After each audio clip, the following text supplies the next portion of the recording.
Well, Amanda and Russ, the internet is an endless abyss, a world that can be terrifying for parents with so-called tweens. So when it comes to social media, we went looking for some guidelines and found a family who's come up with a way to friend Facebook. Siobhan and Sheridan both excel in the arts. We read a lot. Ninth grader Sheridan loves to play the guitar, and her little sister isn't bad on the piano either. Very good. Very good. Mom and Dad don't mind if they use the internet for homework or if they play video games from time to time. But when it comes to Facebook, Mom says, not so fast. You never know where they're going. The computer, there's just so much out there that's not good. And in the world of social media, that means gossip, bullies, even predators. Not so much that we don't trust them, is that we can't trust everybody else. Parenting expert Dr. Eric Fisher says despite the dangers, most kids want their own Facebook accounts. I've had kids as young as 6 who are aware of what their parents are doing, what some other kids might be doing, and what they see their older siblings doing, and they really want to be a part of that. Dr. E says if that happens, sit down with them and show them what's appropriate and what's not.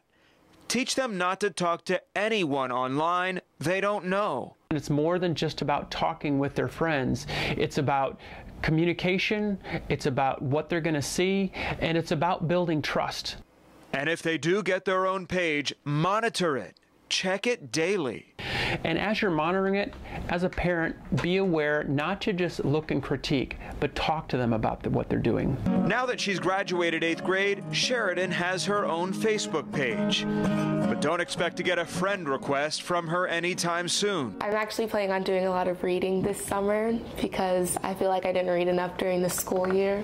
When it comes to social media, Mom and Dad are happy Siobhan has her big sis to look up to. Because for them, staying one step ahead in this day and age is tough enough. Unfortunately, for people of my generation, this is just something that's going to happen. It's a sign of the times, and we have to step up, and I have to learn from both of them.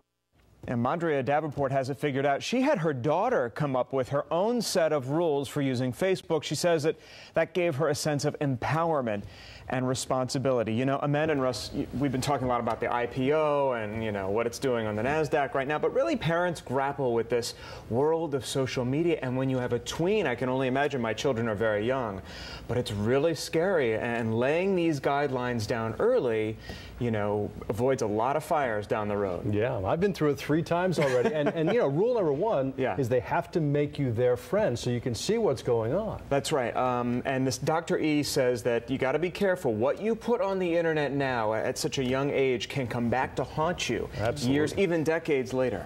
Yeah, and like he said, have them participate in the rules, because I find a lot of times when you do that, they're a lot tougher than maybe you would even be. That's a good point. There you go. Good point. Thanks, Tom.